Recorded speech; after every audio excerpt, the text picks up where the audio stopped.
October the 14th, yeah. But I don't know if this was the pre-one.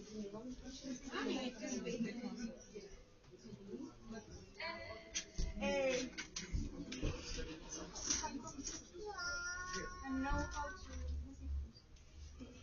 I thought you were going to teach me. Vamos embora, vamos perder uma toca única Let's go. impecável. Let's go. You know what? Yeah. My friends, like I have some friends working there, and they said it was big. That's cool. Let's go for being here.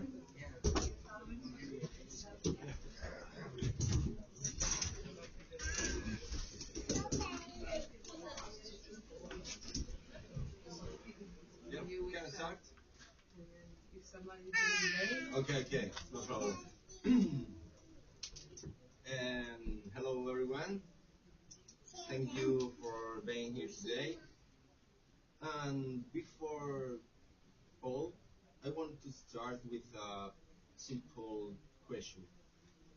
That was, when was the last time you really looked at a word?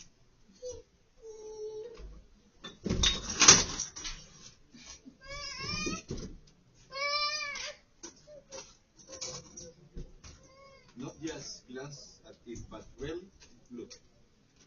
Notice how rain has drawn lanes in surface. How smells, cracks tell stories of hot summers and cold winters. How time itself has become an artist. My name is Suso Bartela, and I am an advisor, art critic, and curator from Spain, specifically Seville. But today, I'm not here to talk about text, about photograph. No, I'm here to talk about seeing.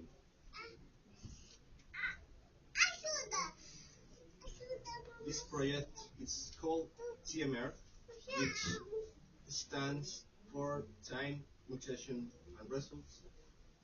I think it was born during my residence here in Lisbon, hosted by Sartan, Arte Contemporánea. But really, I think it starts much earlier with a simple observation that changed everything for me. I remember I was walking in my neighborhood in Seville after a storm, and the streets were wet, everything was clean and shining. And I noticed something beautiful, that the rain hadn't just cleaned the city, it had also revealed things, all stained the walls, black spots, and rust patterns of the metal, and especially the way water had carved tiny rivers in concrete over years and years. And that's when I realized, when we live surrounded by art galleries, but we never visit them. Every street corner is like a museum of time, you know. Every wet surface is a canvas painted by years of rain, sun, wind, and human touch. TMR is about learning to visit these galleries. It's about discovering that time itself is perhaps most patient and persistent artist. But what's the what is the term TMR? What is the concept? Well, my concept, I think it's so easy. TMR, like I told, it means time, intuition, and result. But let me break this down. In the first instance, we have time. Okay, I think this is our invisible sculpture. Every second, every minute, every year, time is working, never stop, never rests, never takes a day off.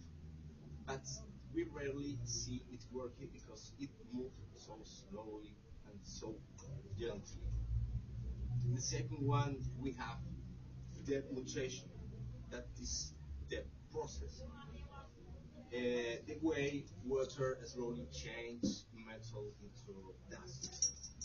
Uh, the way rain gradually stain a white wall. The way books that one by one wear down stone. And the way plants find the tiniest crack in concrete to make their home. And in the final instance, we have the results. The results, this is what I photograph. I'm not photographer, I'm not artist at all. I'm art curator, and advisor, and art critic. And for this project, I want to include 4 cities for do this work with 2 artists and photographers from Seville. One of them is living in London that helped me a lot with photos, with concept, with develop of this fanzine. And the other is Sergio Gomez, who lives in Seville and is an international artist.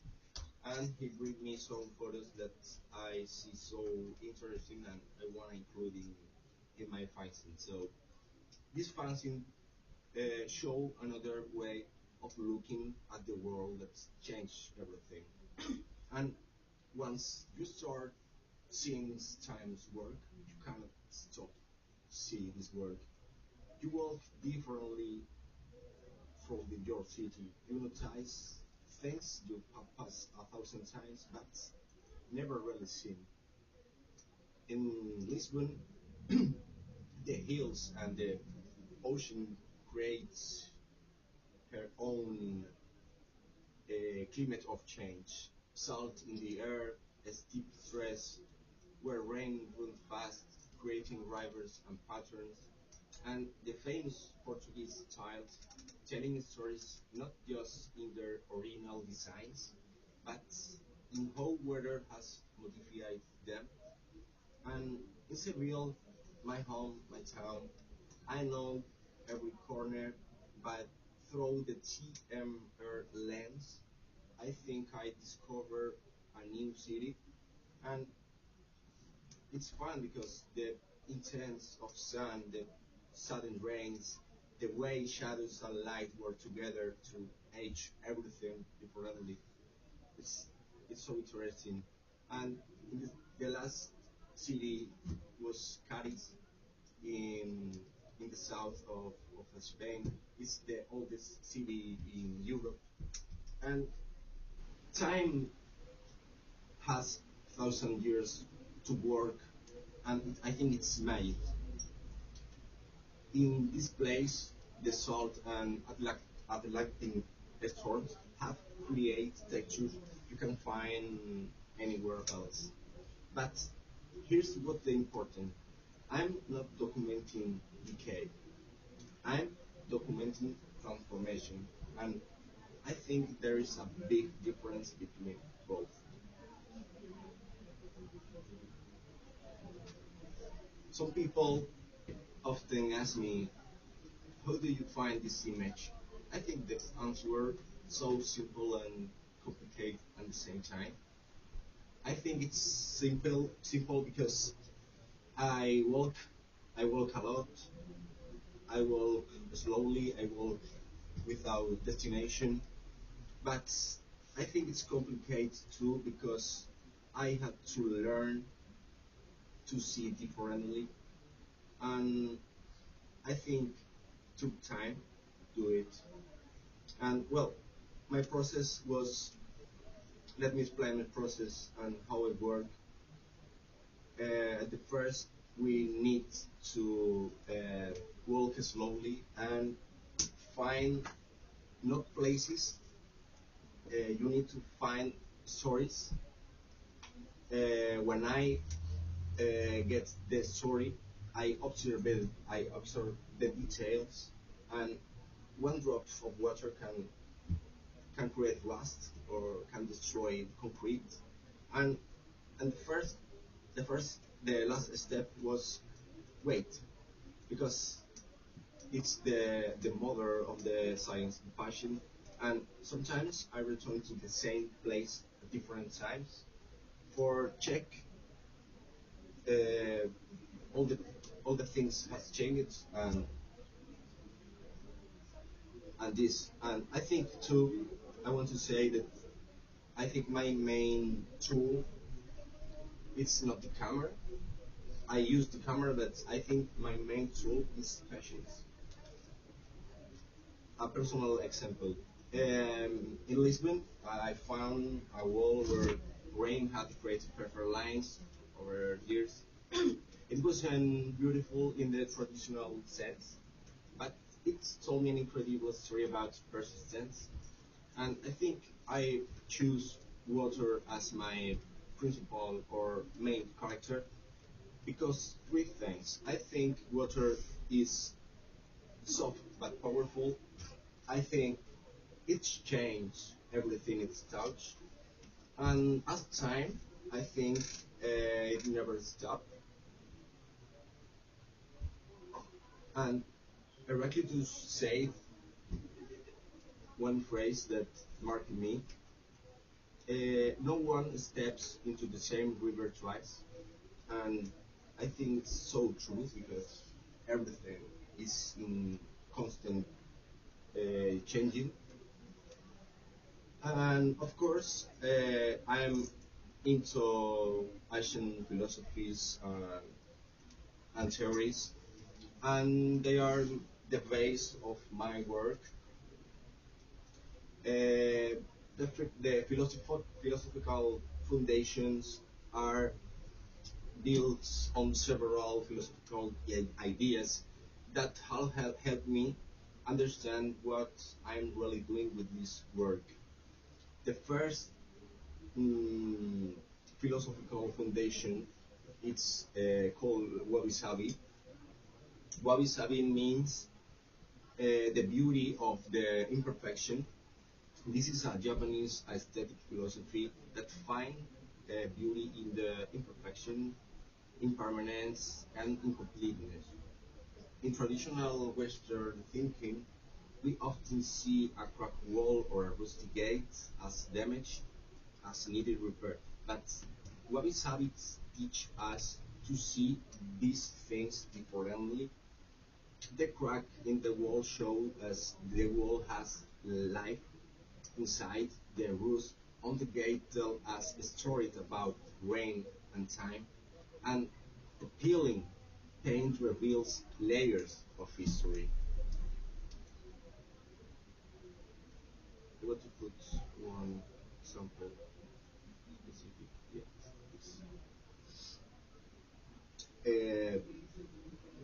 the photo on the right was painted fresh and white 5 years ago.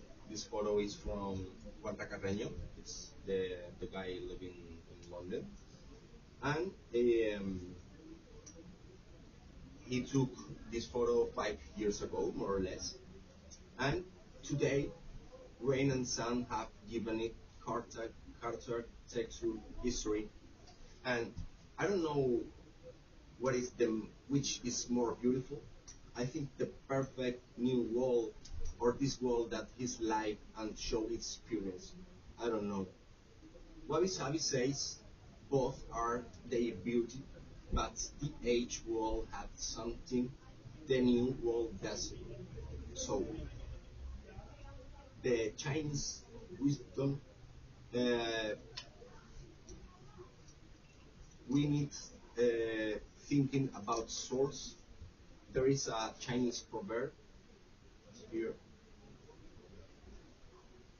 that says, when drinking water, think of its source. And this reminds us everything has a origin, process, journey. And the things didn't just appear, It's, it starts with iron, with oxygen, with water, with time. The cracked pavement didn't just break. It was poured, liquid, hardened, heated, cooled, walked on, stressed until finally it found its breaking point.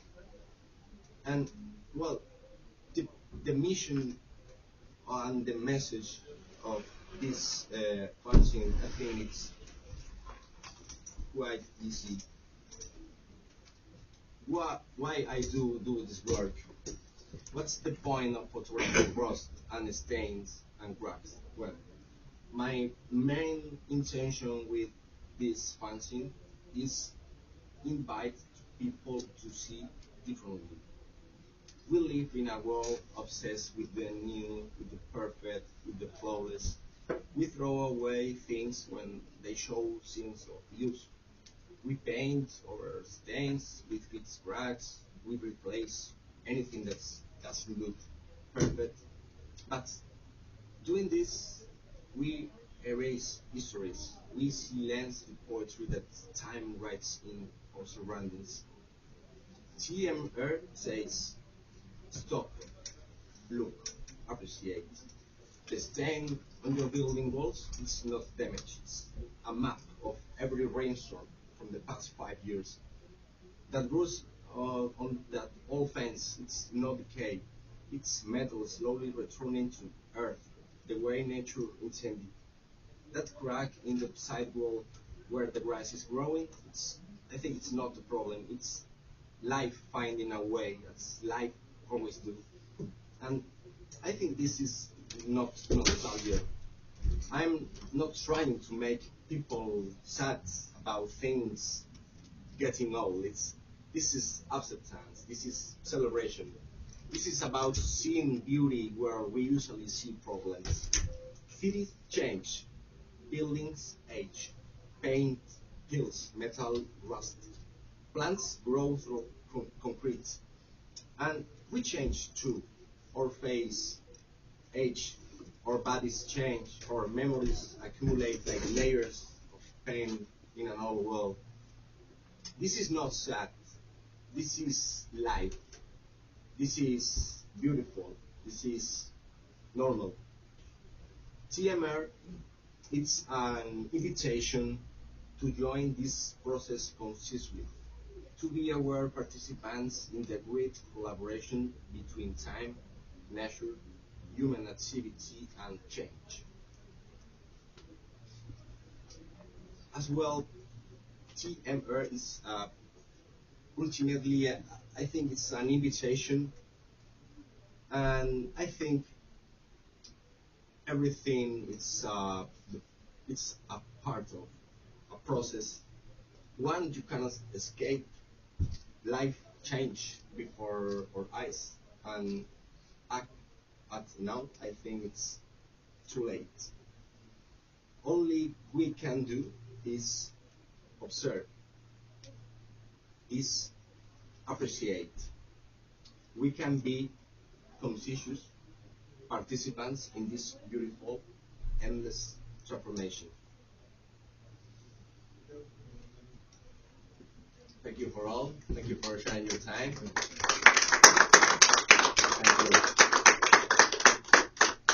Do you want to discuss any topic or you want to talk about the project? I am here in the open studio today until 8 and tomorrow from 4 to 8. Okay? Thank you. I left you with my pal Amanda. I just want to ask a very simple question, but I think it's a way to maybe give some context on your identity. I have the privilege of working with you this month, and I have the feeling this zine, that is basically a photographic and gestural production, is in the end really a good response to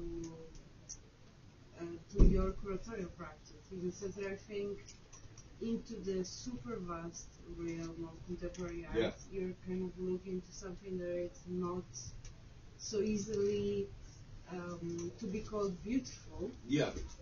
And I think we can really read this through your fanzine. There is a kind of a rebellion towards perfection. static landscape. I would like you maybe to tell us a couple of comments about how this relates to your curatorial. Well, I think I'm so interested in visual and poetic research, investigation about landscape, about nature, about the connect between humans and nature. I think it's the main source of my work and my main practice to do the work and the connect with art, to do exhibitions and stuff. Thank you for your reply. Yes, maybe I would have so many questions, but we are running on a No tight problem. schedule. If anyone wants to extend this discussion, I think Suso is more than available upstairs to receive you and to have a chat. Yeah. And maybe we pass the word to Amanda just not to Yeah. make all the technical organization upset. Yeah, I think it's better. Thank you so Thank you for again.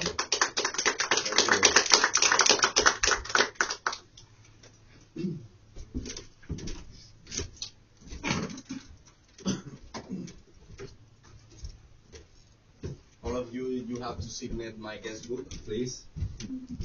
I'm sorry. Later, you have to do it. Zezinho made a lot of drawings on your guest book. Cezinho wants to. Yes, to make it more conceptual.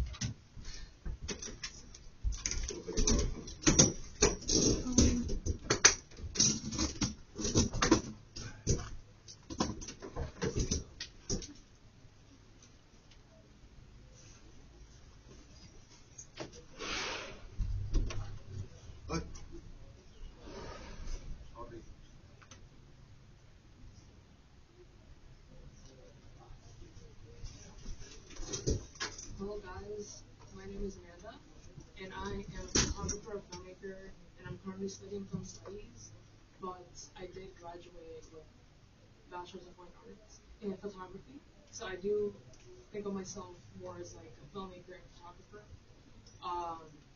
And right now, like, I think I've been really obsessed with this idea of liminal space, which I think kind of hones good conversations, and I think it's such a good space within my practice, which is based off of this Indonesian word nongkrong, which translates to like hanging out, but then at the same time, within nongkrong, within hanging out, you kind of like get inspired by people and connection, and then eventually it becomes this bertukar pikiran, which means the exchange of minds, but that's like the literal translation to English, you know. But if we do translate it within English, I don't think there's a word for it, but I will probably say it's like deep talks, like good conversations. And I think how we can get to that is through liminal space, like transporting ourselves into this private space with other people, and then you can engage in this type of dialogue. And so here in Zaratan, I kind of tried, I think, very hard to get inspired by the city and the space, because a lot of what I do is always about how me, myself, and people, and how we connect within spaces, because I feel like different spaces always have different vibes.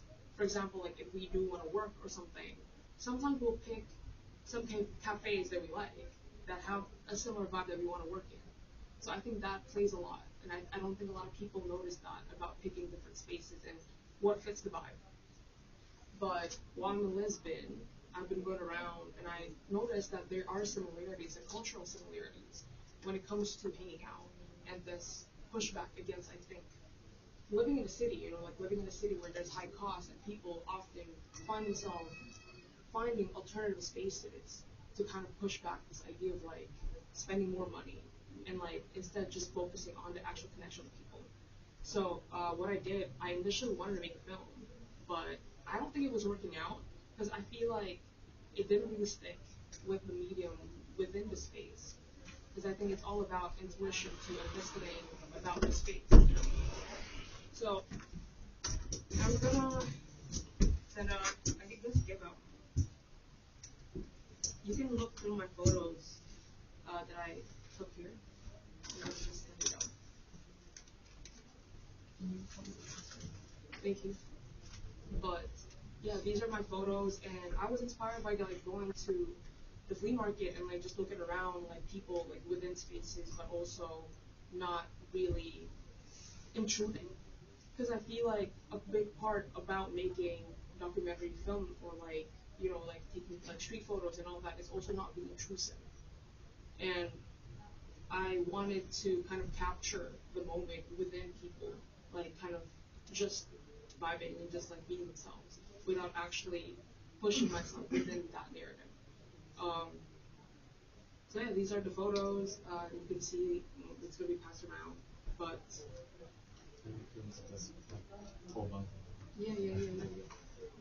yeah, like these are my like thought process within like this series, because this is a part of a series. It's called Utopia, because as an artist, like I do travel a lot. First of all, I move around a lot. I've lived in 3 different cities, in 3 different continents. So I think it fits about this idea of like belonging to and finding myself within different spaces. Because in a way, it's me reflecting on myself, but then also like other people reflecting themselves from my artwork. That's why I don't really like to usually give like a definite answer on what my artwork is, because I feel like the dialogues are kind of what I look for, you know, like how people interpret different things, because everyone thinks very differently, and I think that's very beautiful. Yeah, these are some of my work from my past films. This was a storyboard that I made for a film that I shot in France in Mont-Saint-Michel. It didn't end up looking like this. By the way, this was like an idea that I had, because I have this tendency of like entering a space and then I'm like, wait, why am I attracted to this space? And then I guess making the artwork is my way of exploring why I'm attracted to what I'm attracted to.